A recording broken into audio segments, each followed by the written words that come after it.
오늘 우리에게 주시는 하나님의 말씀은 예레미야 1장 1절에서 10절 말씀입니다. 구약 성경 1049면에 있습니다. 봉독하도록 하겠습니다. 베냐민 땅 아나돗의 제사장들 중 hil기야의 아들 예레미야의 말이라.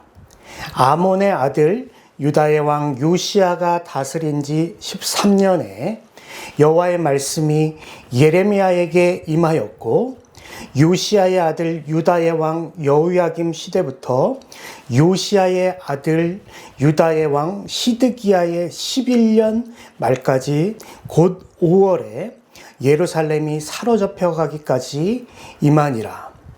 여호와의 말씀이 내게 임하니라. 이르시되 내가 너를 모태에 짓기 전에 너를 알았고, 내가 배에서 나오기 전에 너를 성별하였고, 너를 여러 나라의 선지자로 세웠노라 하시기로, 내가 이르되 슬프도소이다. 주 여호와여 보소서, 나는 아이라 말할 줄을 알지 못하나이다 하니, 여호와께서 내게 이르시되 너는 아이라 말하지 말고 내가 너를 누구에게 보내든지 너는 가며 내가 내게 무엇을 명령하든지 너는 말할지니라. 너는 그들 때문에 두려워하지 말라. 내가 너와 함께하여 너를 구원하리라. 나 여호와의 말이니라 하시고, 여호와께서 그의 손을 내밀어 내 입에 대시며, 여호와께서 내게 이르시되 보라, 내가 내 말을 내 입에 두었노라. 보라, 내가 오늘 너를 여러 나라와 여러 왕국 위에 세워 내가 그것들을 뽑고 파괴하며 파멸하고 넘어뜨리며 건설하고 심게 하였느니라 하시니라. 네, 성도 여러분, 오늘 예레미야 1장 본문 전반부에서 예레미야는 앞으로의 그의 예언의 신적 권위를 확보하기 위하여 자신의 소명 기사를 소개하고 있습니다. 예, 소명. 네. 이 소명이란 단어는 본래 부르다라는 라틴어 동사 이 보칼의 어원을 두고 있습니다. 그 의미는 부르다인데, 보통 한 사람의 성도가 자기에게 주어진 일을 통해 하나님을 섬기도록 부르심을 받았다라는 의미라고 할 수 있습니다. 소명은 예수님을 통해 구원을 받고 예수님과 연합하고 교제하며 예수님을 통해 이제 거룩한 삶으로 초대되어, 즉 우리 안에 예수님을 믿을 때 주신 성령님을 통해 성화의 삶을, 거룩한 삶을 살아내어 성령님이 주시는 은혜와 도우심 속에서 성부 하나님의 뜻, 특정한 사역을 감당하는 것이 소명이라고 할 수 있는 겁니다. 그렇다면 오늘 본문을 통해 하나님께서는 이 소명에 관해 우리에게 어떤 말씀을 주실까요? 네, 소명은 하나님이 주시라는 것입니다. 예, 본문 예레미야 1장 1절 말씀 함께 읽겠습니다. 베냐민 땅 아나돗의 제사장들 중 hil기야의 아들 예레미야의 말이라. 여러분, 예레미야 이름 뜻은 여호와께서 던지신다, 여호와께서 혹은 높이신다, 이런 뜻입니다. 여기에 본문을 보시면 역시 예레미야도 다른 구약의 선지자들처럼 자기가 살던 곳과 집안의 정보와 그가 사역하던 시대에 통치했던 이 왕들의 이름을 밝혀주는 것으로 예레미야 책을 시작하고 있습니다. 일단 예레미야는 자기 고향을 아나돗이라고 밝히고 있는데요. 이 아나돗은 예루살렘 이 동북쪽으로 걸어서는 조금 1시간 남짓 소요되는 예루살렘에서 약 5km 떨어진 곳에 위치했고, 이 베냐민 땅에 베냐민 지파에 속한 땅으로서 베냐민 지파에 속했지만 이곳은 레위 지파 제사장들에게 주신 마을입니다. 여호수아 21장에 보면 그런 내용들이 나와요. 이것에 더해 예레미야는 1절에 베냐민 땅 아나돗의 제사장들 중 hil기야의 아들이라고 자신이 말합니다. 바로 이 구절이 있기 때문에 아마도요 예레미야는 위로는 아비아달, 더 나아가서 엘리의 후손일 가능성이 높아지는 것입니다. 예, 성도 여러분, 엘리는 성경 사무엘상 이 초반부에 등장하는 사람입니다. 그는 이스라엘의 이 실로라는 지역에서 당시에 대제사장이면서 사사직분을 감당한 탁월한 정치적인 감각을 가진 사람이었어요. 그런데 안타까운 것은 엘리는 하나님 앞에 이 큰 소명, 직분을 받고도 그것을 잘 감당해내지 못했다는 것입니다. 그는 그의 두 아들 제사장 된 홈니와 비느하스를 엄히 징계하지 못합니다. 엘리는 그의 아들들이 제사장 직분을 가지고 성막문에서 수종드는 여인과 성적으로 부적절한 관계를 가지는 아주 음란함으로 성적 타락했던 것과 또 그들이 홈니와 비느하스가 백성이 이렇게 제사 제목을 끌고 오면요, 당시 제사 때 이 번제단에서 고기를 처리했던 거룩한 도구였던 이 큰 새 살 갈고리라는 것이 있습니다. 그것으로 익히지 않는 고기를 요구하는 거예요. 이렇게 딱 찍어서 가져오는 것이죠. 겁도 없이 주도적으로 여호와의 제사를 멸시하는 이 모든 것을 엘리가 들었고 알았음에도 불구하고 하나님보다 두 아들이 너무 귀하니까 혼내고 가르치지를 않습니다. 그래서 제사를 멸시하고 하나님의 성소를 짓밟는 그들에게 하나님은 무시무시한 심판과 저주를 하십니다. 보라, 내가 내 팔과 내 조상의 집 팔을 끊어 내 집에 노인이 하나도 없게 하는 날이 이를지라. 성도 여러분, 고대 근동사에서 이 노인은 권위와 힘의 상징이었습니다. 시족 중심의 사회에서 중대사안은 보통 노인으로 이루어진 지도자들에 의해 결정이 되었습니다. 그런데 앞으로 엘리 가문은 이 하나님의 저주와 심판에 따라 이 영광스러운 노인들이 없어진다는 거예요. 팔이 잘려버린 비참한 가문이 되는 것입니다. 심판과 저주에 따라 이제 이 가문은 중앙성소나 왕궁에서 영광스러운 제사장 역할을 계속하기는 어려울 것입니다. 실제로 엘리 가문의 저주는 성경 사무엘서 뒤에 있는 이 열왕기 상에서 다윗의 이 노년에, 다윗이 나이 많이 들었을 때 이 엘리의 후손으로서 당시 대제사장이었던 아비아달이라는 사람이 있거든요. 그가 스스로 노년에 마음과 생각이 타락해 버렸어요. 그리고 언약에 따라 하나님께서 계시하셨거든요. 미리 솔로몬이 왕이 된다고요. 여러 가지 상황상 솔로몬이 왕이 되어야 되는데 그것을 거부하고 자기가 대제사장으로서 정치적인 형세를 보고 이 다윗의 넷째 아들이었던 솔로몬 형이었던 아도니아, 즉 자신의 눈에 볼 때 더 강한 쪽에 반역을 하려고 붙습니다. 그리고 나서 나중에 솔로몬에게 쫓겨나는 거예요. 그 땅이 어디예요? 아나돗으로, 예레미야 고향으로 추방되어 버리는 거예요. 이런 사실에서 우리는 하나님의 심판과 저주가 이 엘리 가문에게 임한 것을 보게 됩니다. 성도 여러분, 이 말씀을 종합하면 예레미야의 고향 베냐민의 아나돗은 어떤 땅이 됩니까? 과거 엘리 가문의 저주, 그의 아들 홈니와 비느하스 때문에 하나님의 심판이 임한 실제로 굉장한 부정적인 곳이 됩니다. 과거의 저주대로 추방당한 이 망해버린, 사람의 눈에 보기에는 선한 것이, 위대한 것이, 거룩한 것이 나올 수 없는 곳이 되는 것입니다. 기대할 것이 없는 곳이기도 한 것입니다. 이처럼 원래 예레미야는 제사장 가문 출신이었고 신분상 제사장입니다. 그리고 어렸을 때부터 율법과 성전 예식을 공부하여 하나님에 대해 많은 지식이 있었음에도 불구하고 태생적으로는 엘리 가문의 큰 범죄로 인하여 사실 하나님께서 아주 편안하게 쓰시기에는 어려웠던 사람인 거예요. 하지만 본문 예레미야 1장 4절 말씀입니다. 함께 읽겠습니다.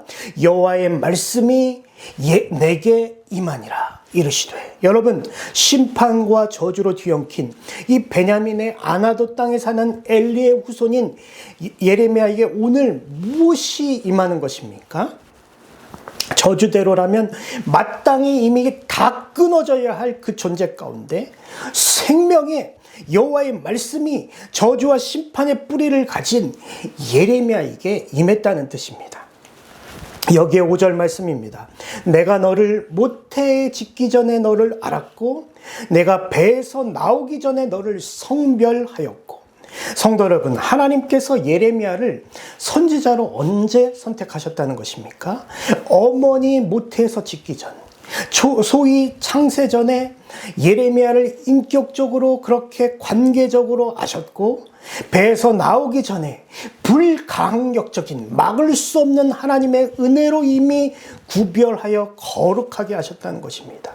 예레미야를 이미 창세 전에 하나님의 소유되게 하셨다는 거예요. 사랑하는 성도 여러분, 그렇습니다. 예레미야의 소명도, 우리의 소명도, 여러분, 소명은 하나님이 주시는 것입니다. 소명은 사람의 것이 아닙니다. 소명은 사람의 것이 될 수 없습니다. 그래서 소명을 가진 자가 끝까지 하나님의 뜻에 따라 걸어갈 수 있는 거예요. 설교를 듣고 있는 여러분이 어떤 가문이든, 어떤 부모님 밑에서 태어났든, 오늘날이 어떤 전쟁의 시대이든, 오늘날이 어떤 힘이 든 시대이든, 보통 보여지는 오늘날 외모와 이 스펙에 미쳐있는 이 시대 가운데서도 여러분이 어떤 스펙과 외모를 가졌던 간에 중요한 것은 하나님께서 쓰시고자 하면 여러분을 귀하게 소명대로 하나님은 아름답게 쓰신다는 것입니다. 사랑하는 여러분, 하나님은 이런 자를 부르시고 사랑하시며 쓰십니다. 그리고 그 증거는 성경에 쓰여 있습니다. 사무엘상 16장 7절과 역대하 16장 9절 말씀, 상반절 말씀인데요. 같이 한번 읽겠습니다. 여호와께서 사무엘에게 이르시되 그의 용모와 키를 보지 말라. 내가 이미 그를 버렸노라. 내가 보는 것은 사람과 같지 아니하니 사람은 외모를 보거니와 나 여호와는 중심을 보느니라 하시더라. 예, 여호와의 눈은 온 땅을 두루 감찰하사 전심으로 자기에게 향하는 자를 위하여 능력을 베푸시나니. 이 말씀처럼 하나님의 선택과 소명 중 가장 중요한 것은 여러분, 우리의 마음, 중심, 전심, 믿음인 것입니다. 바로 이처럼 믿음을 가진 전심과 중심이 올바른 자에게 우리 같이 한번 따라해 보실까요?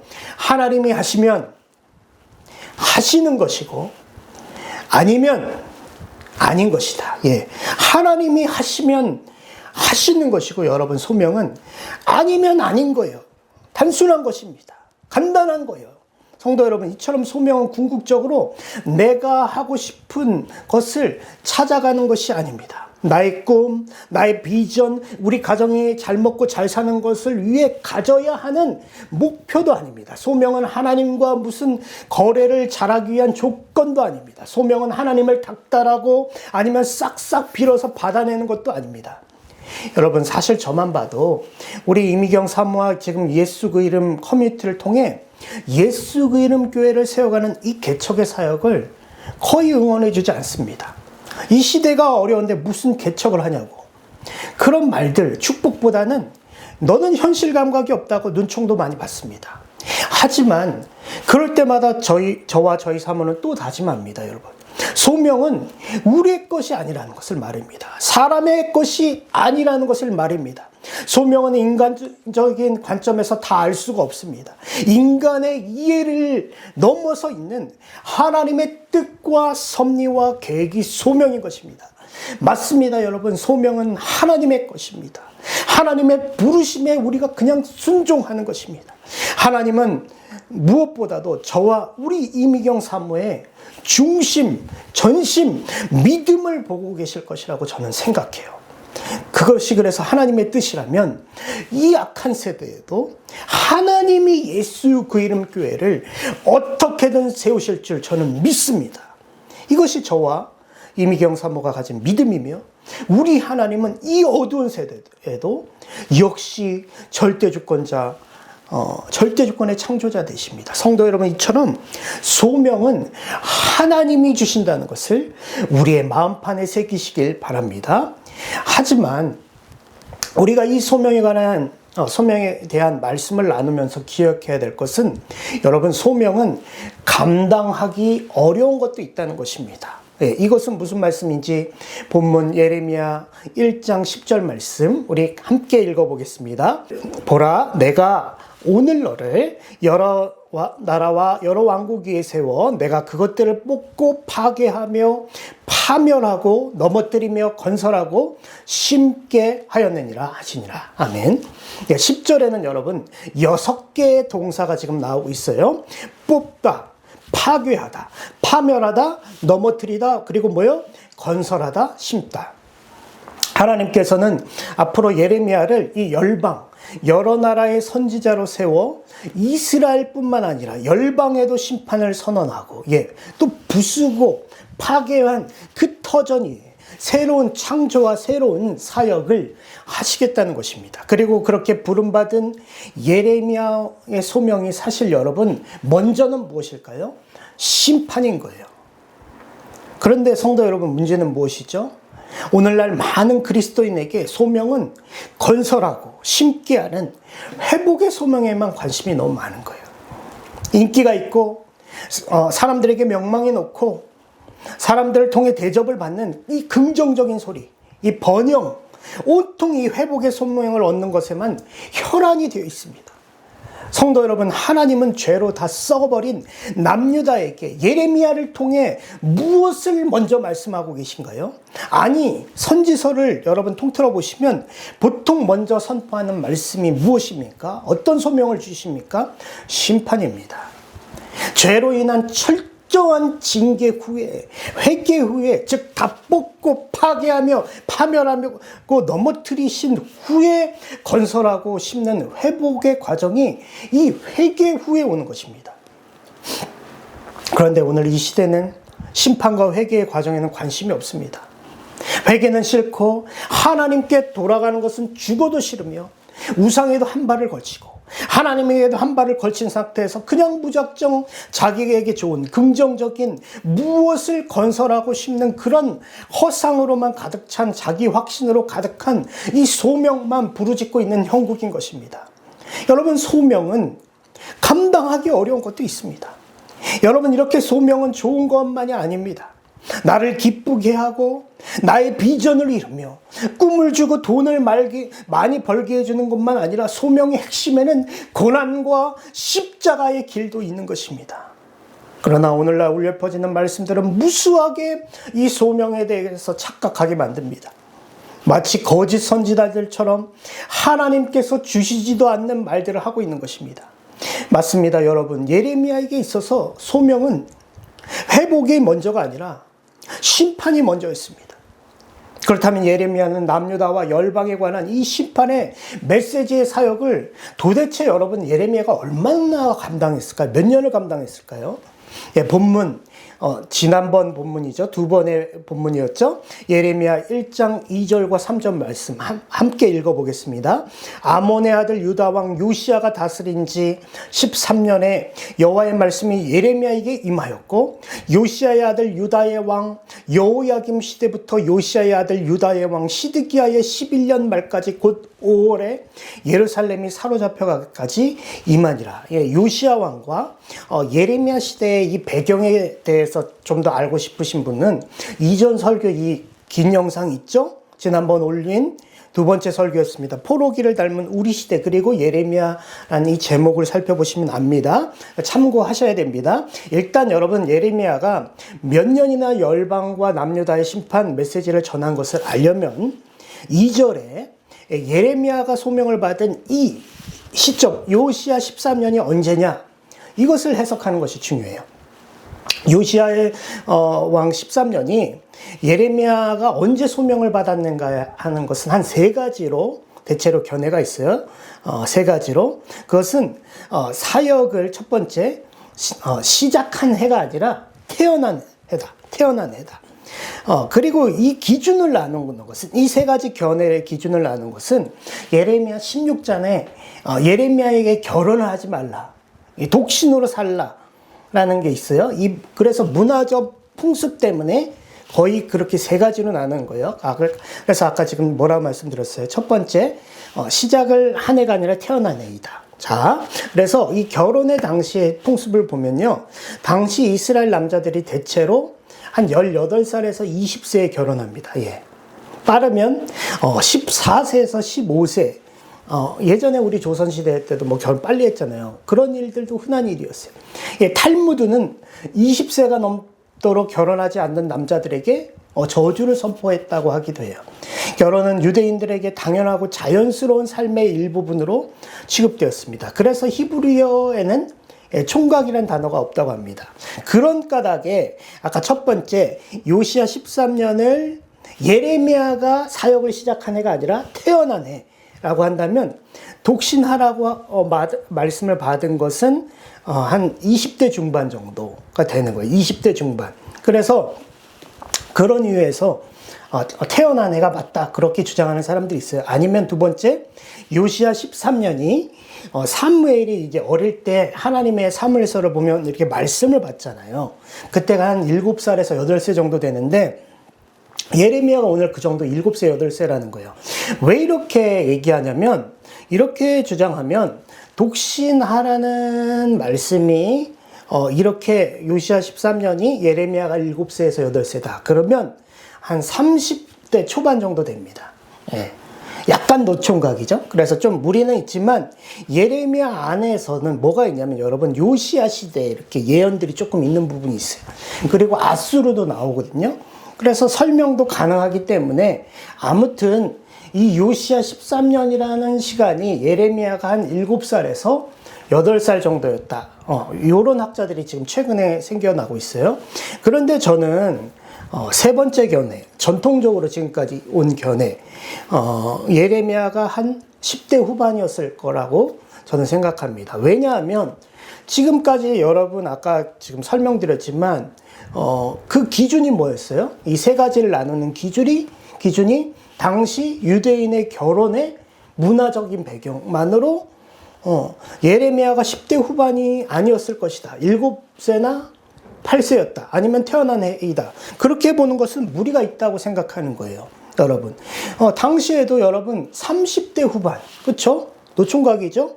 그리고 40대 초반도 결혼하게 되는 경우가 있었을 거 아니에요. 그리고 결혼에 대하여 사람마다 여러 케이스들이 다양하잖아요. 그런데 어떤 가설을 가지고 지금까지의 전통적인 연구를 넘어서 예레미야 소명 연대를 뭐 7살에서 8살이다. 아니면 그때가 태어난 해이다. 억지로 꿰맞추는 것은 옳지 않다고 봅니다. 그래서 만약 전통적인 견해대로 요시야 13년에 예레미야가 10대 후반이었다면 중요한 것은 이제 여기에요. 그는 627년, 기원전 BC 627년에서 586년 나라가 망할 때까지 이 기간이 한 41년, 40년 정도가 됩니다. 그러면 우리가 계산해 보면 10대 후반이었으니까 50대 후반 정도가 돼요. 그리고 마지막에 이제 예레미야 52장에 보면 바벨론의 느부갓네살 아들 에올무로닥이라는 왕이 사로잡혀 갔던 이 여호야긴 왕을 옥에서 꺼내주거든요. 그때 예레미야가 약 80세였을 거예요. 물론 평균적으로 그 옛날에 예레미야가 살던 시대는 지금 사람들보다 뭐 수명이 짧았겠죠.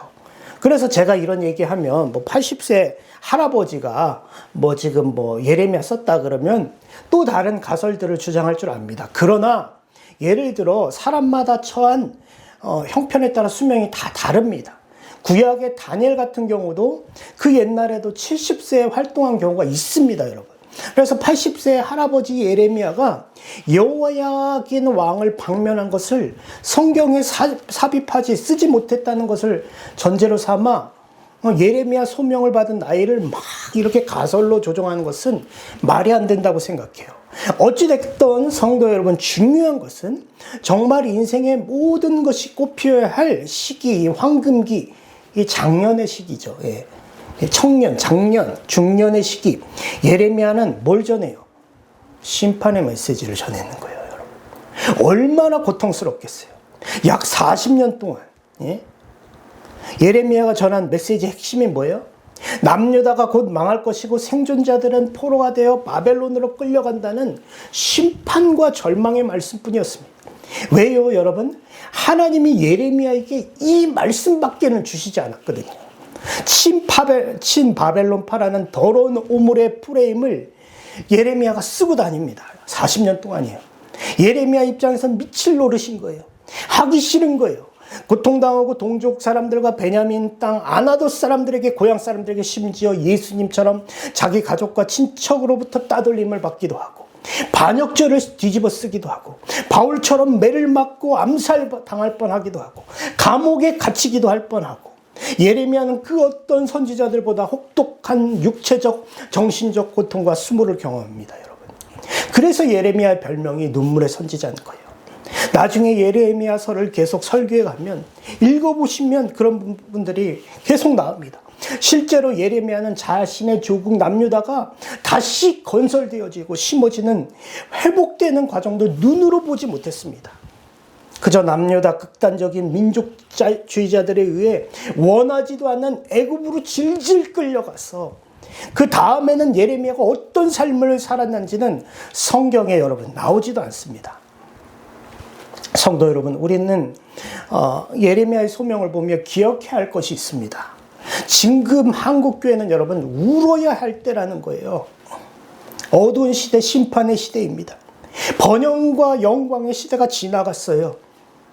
회개하고 하나님께로 돌아가야 하는 시대라는 것을 여러분 기억하셔야 됩니다.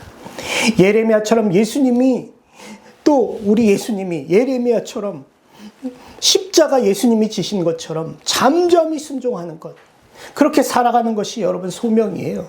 맞습니다. 성도 여러분, 세상의 가치관에 막 쩌들어서 세상에서 하지 못한 것들을 막 교회 안에 가져오고, 교회 안에서만 자기 존재감을 드러내는 것, 그거 제대로 된 소명 아닙니다. 또한 세상의 관점처럼 성도가 많은 교회에 담임이 되고 그것이 성공한 목회자이고, 그렇게 사람이 많으면 고귀한 사역을 받은 것이고, 하나님 앞에 그 교회와 그 목사가 크게 쓰이는 것이고, 성도가 없는 분들, 작은 개척교회나 지방에 계신 분들은 여러분 하나님 앞에서 소명이 틀리고 실패한 것 절대 아닙니다. 우리들이 오늘 거룩한 소명을 세상의 온갖 꾸정물의 시각으로 바라보기 때문에 이런 생각과 이런 얘기들이나 하는 것이죠. 사실 하나님의 뜻을 온전히 이루려면, 진정한 소명의 길을 걸어가려면 여러분 우리의 욕심과 이 성취, 자기만족은 개발되어야 되는 것이 아니라 다 버려야 되는 거예요. 배설물처럼, 바울이 말한 것처럼. 여러분 참 소명을 이루기 위해 저부터 회개하고 하나님께 돌아가야만 합니다. 이처럼 소명은 다 좋은 것만 있는 것이 절대 아닙니다. 우리의 힘으로, 지혜로는, 능력으로는, 재주로는 도저히 감당할 수 없는 것도 있고, 감당하기 싫은 것도 있는 것입니다. 이 말씀을 듣고 소명은 감당하기 어려운 것도 있다는 것을 깨달아 회개하고 돌이켜서 진정한 소명의 길을 걸어가시는 여러분 되시기를 축복합니다. 하지만 소명이 있는 사람들이 아무리 여러분 힘들어도, 소명은 여러분 하나님이 함께 하신다는 것을 믿기 때문에 기쁨으로 걸어갈 수 있는 거예요. 오늘 함께 본문 예레미야 1장 6절 말씀 읽겠습니다. 내가 이르되 슬프도소이다. 주 여호와여 보소서, 나는 아이라 말할 줄을 알지 못하나이다 하니. 6절부터 10절까지는 보통 하나님의 사람들이 소명을 받을 때, 부르심을 받을 때 겪는 전형적인 소명 내러티브의 양식이 나오고 있습니다. 하나님이 먼저 예레미야를 부르시고 찾아오십니다. 그런데 6절, 내가 이르되 슬프도소이다. 주 여호와여 보소서, 나는 아이라. 나는 아이입니다. 하나님의 부르심을 받아들이기에는 너무 어립니다. 아까 전통적인 견해 몇 살이라 그랬죠? 한 10대 후반이라 그랬어요. 태어난 해 7살, 8살이 아니라 저는 10대 후반으로 본다 그랬어요. 10대 후반도 어리죠? 어리기 때문에 사람들 앞에서 여호와의 말씀을 대변하기에 내가 언어 실력이 부족합니다. 그렇기 때문에 하나님이 주신 이 큰 소명 앞에서 내 마음이 슬프다는 거예요. 여러분, 모세도 부르심, 소명을 받았을 때 이렇게 얘기합니다. 나는 본래 말을 잘 하지 못하는 자입니다. 입이 뻣뻣하고 혀가 둔한 자입니다. 나는 입이 둔한 자입니다. 무려 3번이나 하나님의 소명을 거절한 적이 있습니다. 예레미야는 너무 어리고 능력이 없어서, 그리고 모세는 너무 늙고 능력이 없어서 처음에는 거절합니다. 이런 것 외에도 모세와 예레미야는 여러 가지 공통점들이 있기 때문에 예레미야를 새 모세다 라고 하는 학자들이 있어요. 그런데 중요한 것은 예레미야나 모세나 그 중심과 믿음이 본질적으로 하나님의 뜻과 계획에 소명에 반기를 드는 것이 아니죠. 그렇죠? 우리는 그런 부분들을 이 모세가 쓴 성경들 그리고 예레미야가 나오는 성경들을 읽을 때 충분히 알 수 있죠. 예레미야나 모세는 어두운 시대에 하나님 앞에 오래 훈련된 사람들이기 때문에 오늘 이 말은 나는 할 수 없다고 자신의 전적인 무능력을 하나님 앞에 토로하는 것 뿐이에요. 예레미야나 모세는 하나님 앞에서 자신의 전적인 무능력을 고백할 줄 아는 실은 준비된 소명자였던 거예요. 이처럼 예레미야가 준비되었으니 하나님께서 7절에 이렇게 말씀하십니다. 여호와께서 내게 이르시되 너는 아이라 말하지 말고 내가 너를 누구에게 보내든지 너는 가며 내가 내게 무엇을 명령하든지 너는 말할지니라. 아멘. 예레미야야, 너는 스스로 아이라, 어리다 라고 말하지 말고 나 하나님이 너를 누구에게 보내든지 가며 내게 무엇을 명령하든지 너는 말하라 라고 권면하고 있는 것입니다. 그러면서 하나님께서는 이제 소명을 받은 예레미야에게 중요한 한 가지 약속을 하십니다. 함께 본문 8절 말씀 읽겠습니다. 너는 그들 때문에 두려워하지 말라. 내가 너와 함께하여 너를 구원하리라. 나 여호와의 말이니라 하시고 하나님은 예레미야에게 그들 넓게는 누구죠? 아까 열방의 선지자 여러 나라의 선지자로 세움받았기에 열방을 두려워하지 마라. 여러 나라를 두려워하지 마라. 좁게는 누구죠? 남유다 백성들 더 좁게는 베냐민 땅 아나돗 이 고향 사람들을 두려워하지 말라는 거예요. 왜요? 왜 그렇죠? 하나님께서 너와 함께하여 너를 구원하시기 때문에 임마누엘 하나님이 함께하신다는 약속을 하셨기 때문에 예레미야 너의 소명은 앞으로 40년간 회복이 아니라 심판의 메시지여서 그 심판과 저주의 메시지 때문에 온갖 고난과 수모와 고초를 당하겠지만 너는 두려워하지 말고 그 소명을 내려놓지 말라는 것입니다. 너는 인간적으로는 두려울 수 있겠지만 두려워하지 말라는 거예요. 왜요? 지금 말씀을 주시는 분은 변개치 않는 신실한 여호와 하나님의 말씀이기 때문이에요. 그러면서 하나님은 더 확증적으로 오늘 예레미야의 9절 말씀입니다. 여호와께서 그의 손을 내밀어 내 입에 대시며 여호와께서 내게 이르시되 보라 내가 내 말을 내 입에 두었노라. 손을 내미셔서 입을 터치하시고 만지시는 거예요. 그분의 거룩하고 어미하신 능력의 손을 내밀어 예레미야 입에 대시는 것입니다. 예를 들어 이사야는 처음 소명을 받을 때 천사 스랍이 제단에 불타는 숯을 부젓가락으로 집어 이사야의 입술에 대며 이사야의 입을 깨끗하게 정화시켰는데 오늘 하나님께서는 그분의 손을 내밀어 예레미야의 입에 자신의 말씀을 두신다는 예레미야를 위로하시고 더욱 인격적인 관계를 맺어주시고 소명기사를 마칩니다. 사랑하는 여러분, 오늘은 예레미야를 통해서 소명의 본질을 살펴보았습니다. 소명은 사람의 것이 아닙니다. 하나님이 주시는 것입니다. 소명은 감당하기 어려운 것도 있습니다. 그러나 하나님이 함께 하신다는 것을 믿기 때문에 기쁨으로 걸어갈 수 있는 것입니다. 이렇게 소명대로 살아가려면 여러분 정말 나에게 지금 주신 소명이 하나님이 주신 소명인지 내 욕심인지 한번 확인해 보셔야 돼요. 그리고 확인 방법이 뭐예요? 여러분이 읽으시는 말씀, 평소에 들으시는 목사님께 들으시는 설교, 드리는 예배, 찬양 속에서 하나님이 알게 해주세요, 여러분. 진짜 소명인지 아닌지. 그런 과정을 통해 만약 그 소명이 하나님이 주시는 것이 아니라면 과감히 결단하여 잘라버리셔야 돼요. 기도하면서. 그러나 반대로 우리 소명이 사람 눈에 보기에는 힘들고 가지 않는 길이에요. 가치 없어 보이는 길이에요. 보잘것없어 보이는 길이에요. 이 시대가 우습게 보이는 길이고 남들이 알아주지 않더라도 그것이 하나님이 가라고 하셨으면 여러분 가셔야 됩니다. 진짜 나에게 주신 소명이라면 말씀 붙들고 계속 가시면 됩니다. 하나님이 함께 하실 것입니다. 여러분 하나님이 하시면 하시는 것이고 아니면 아닌 것입니다. 이 말씀을 믿으시고 하나님의 소명에 따라 감당하기 어려운 길 앞에서 신실하게 하나님이 함께 하신다는 것을 믿고 기쁨으로 걸어가시는 여러분 되시길 주님의 이름으로 축복합니다.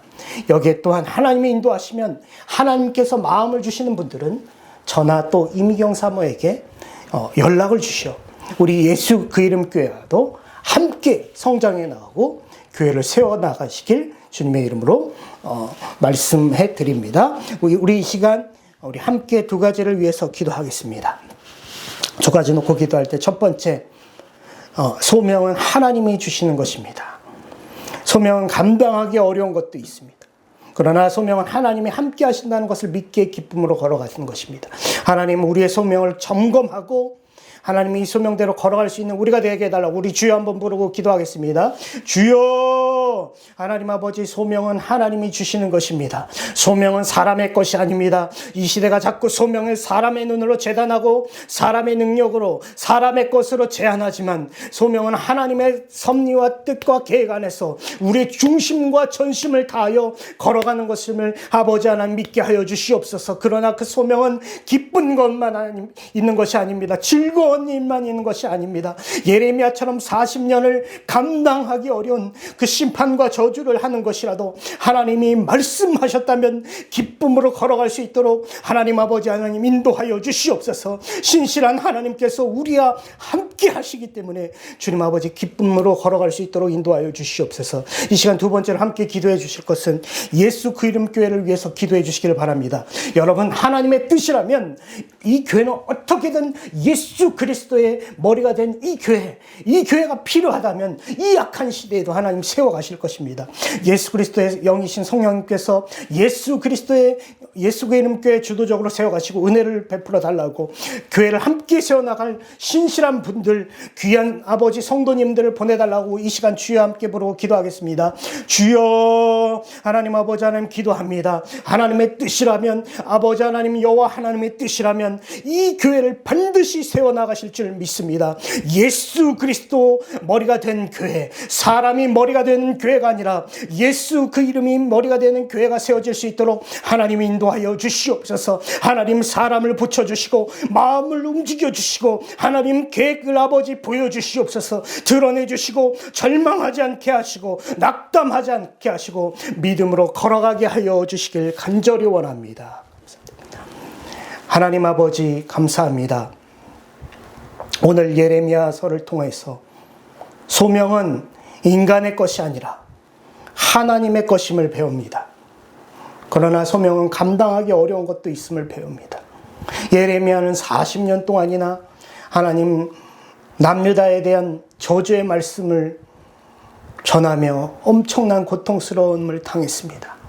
그러나 하나님이 함께 하신다는 것을 믿었기에 또 기쁨으로 걸어갈 수 있었다는 것을 기억하고, 하나님은 우리 속에 있는 것이 진짜 하나님이 주신 소명인지 아닌지 깨달을 수 있게 하시고, 만약 하나님이 소명을 주셨다면 아버지 하나님 세상 사람들이 아무리 뭐라 하고 그것이 초라하고 아버지 부족할지라도 믿음으로 걸어갈 수 있는 우리 사랑하는 모든 성도님들 되실 수 있도록 축복하여 주시옵소서. 우리 예수 그림 교회도 하나님이 세워주실 줄 믿습니다. 사람들이 뭐라 할 수 있는 것이 아닙니다. 하나님이 세우시면 세워지는 것이고 하나님의 뜻이 아니면 아닌 것입니다. 하나님 도와주시고 세워주시고 인도하여 주시옵소서. 감사드리며 예수님의 이름으로 기도합나이다. 아멘. 이제는 주 예수 그리스도의 은혜와 하나님 아버지의 무한하신 사랑하심과 보혜사 성경 하나님의 교통하심이, 소명은 감당할 수 없는 것도 있지만 소명은 하나님이 주신 것임을 믿고, 때로는 힘들고 괴롭고 어려워도 진짜 소명을 붙들고 이 말씀을 통해 다시 예레미야처럼 십자가를 지신 예수님처럼 걸어가기를 소망하는 사랑하는 모든 주의 자녀에게, 또 앞으로 하나님이 세우실 예수 그 이름 교회 위에 이제로부터 영원까지 함께 있을지어다. 아멘.